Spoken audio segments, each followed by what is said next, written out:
This is my seed-grown persimmon. I bought the persimmons in a supermarket. Quite expensive in New Zealand. These are the two that are surviving out of however many I grew. I haven't had any fruit off them yet. I did have some fruit off a persimmon tree I bought from Bunnings. It took about 7 years, but like the other persimmon I bought from Bunnings, it was brittle and snapped in the wind. So I only got fruit off it for 1 year, but hopefully I'll get fruit off these at some point. This is a seed-grown walnut. Someone gave me some giant walnuts they bought somewhere, and I must have been planting walnuts for seed at the time, so they thought when they saw them they'd give them to me and grow. So I grew about 10 trees of them. They grew really easily. Just put them in a pot, leave them over the winter. They sprouted. There's another you can see directly ahead over there, although it's a bit of a runty one that's fallen over and rooted to the ground and it's kind of abandoned. But this one's the only one that's got fruit on it. Probably got about 10 at a guess. There's a third one down there, which is taller, but no fruit yet.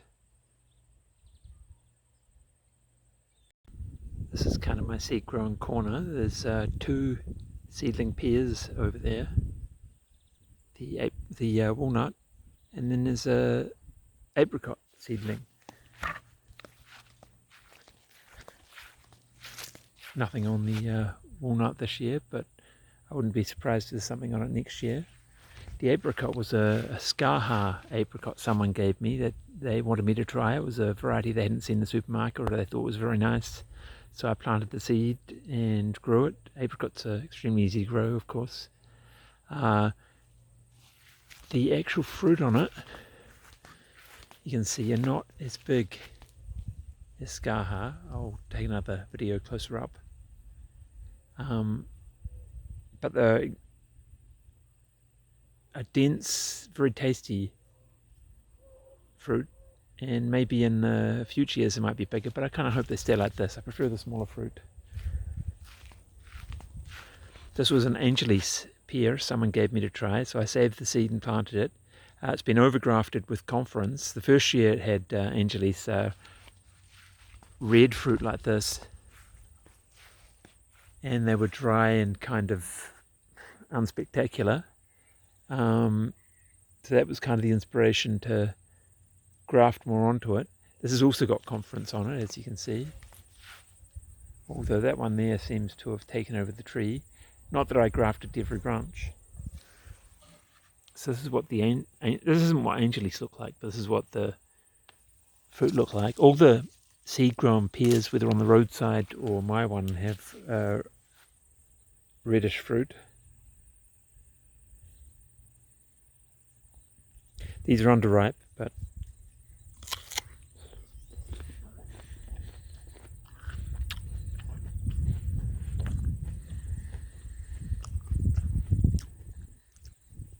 pretty dense, tastes pretty good.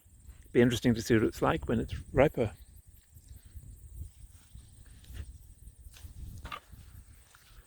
The conference one here are probably the nicest looking pear I've got at the moment actually. It's surprising. Might be because it's by the waterways. I actually had another one there, but that died. Anyway. Alright, the netting's off. I'll pick the last of the apricots. They don't look like much, but they're small and very tasty. Climb over the fence. So even if I pick one that looks a bit small and runty, it's even like a bit green. This one's a bit underripe, but it'll still be extremely tasty.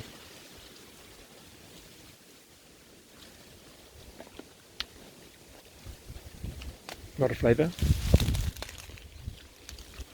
This one's softer, it's still a bit green, but Like when I give these to people, they say, oh, it looks a bit underripe or green, but you can see it's very ripe inside.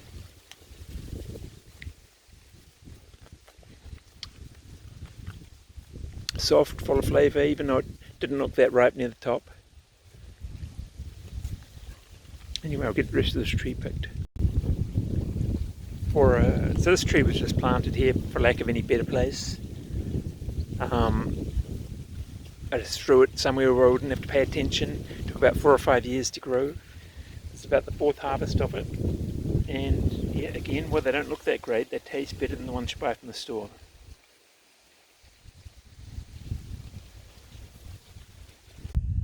Here's my neglected seedlings from probably a year ago. Probably winter before last, maybe.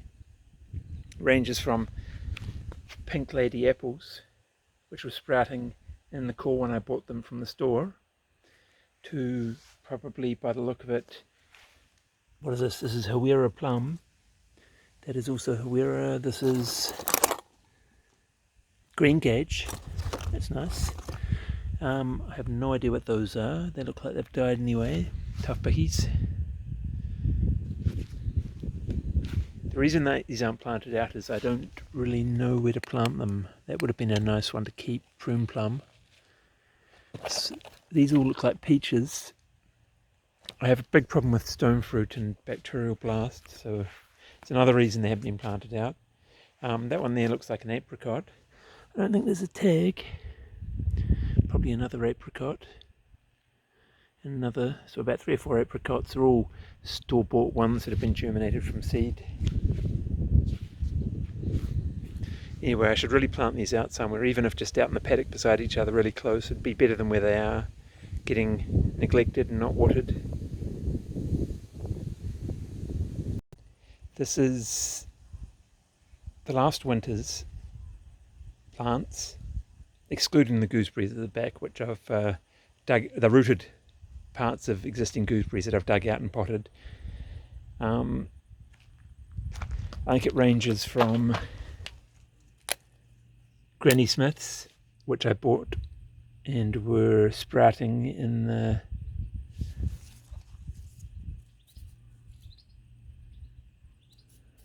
well, that's a terrible label, but they were sprouting in the core when I bought them from the Granny Smith, from the store at the end of winter, having been in storage, which would be good stratification, I guess.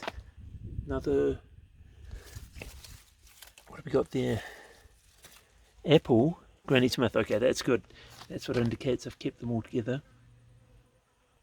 That'd be Honeycrisp, this 2-row here up to the gooseberry. They actually look quite, the Granny Smith here looks quite vigorous, as does that one. Not that it means anything. Sorry, it's Honeycrisp. And this is the latest Pink Lady seedlings. But again, they need to be planted out with the other ones. Some of those are better off than the one from the previous year.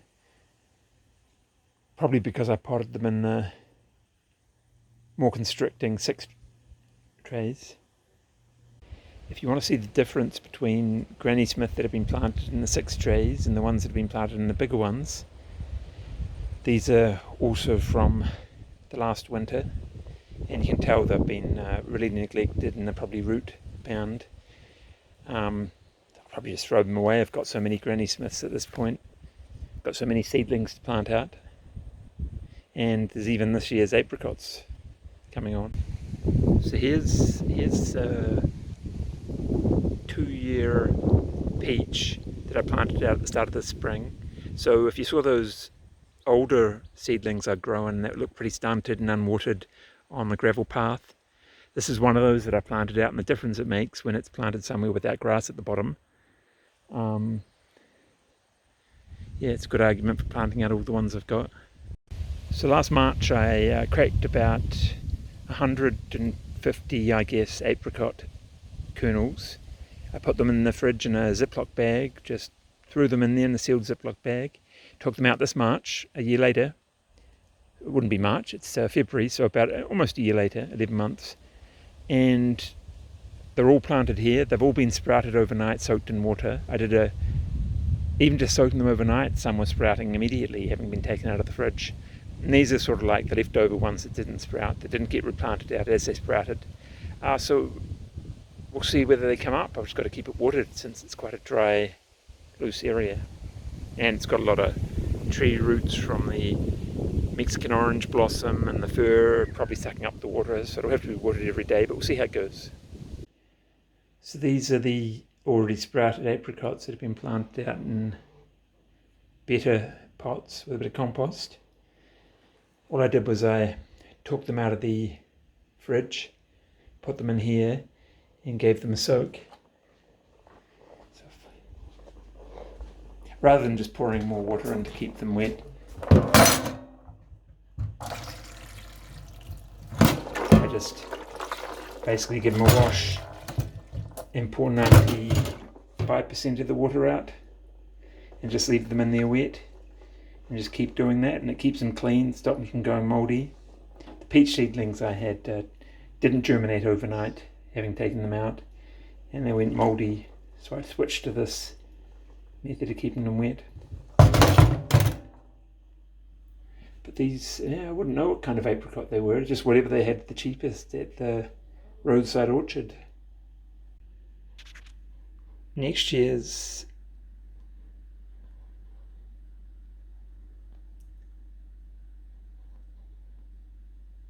so this is pretty much my way of keeping seeds, which is that I just put them on a paper towel after they dry and collect the different types.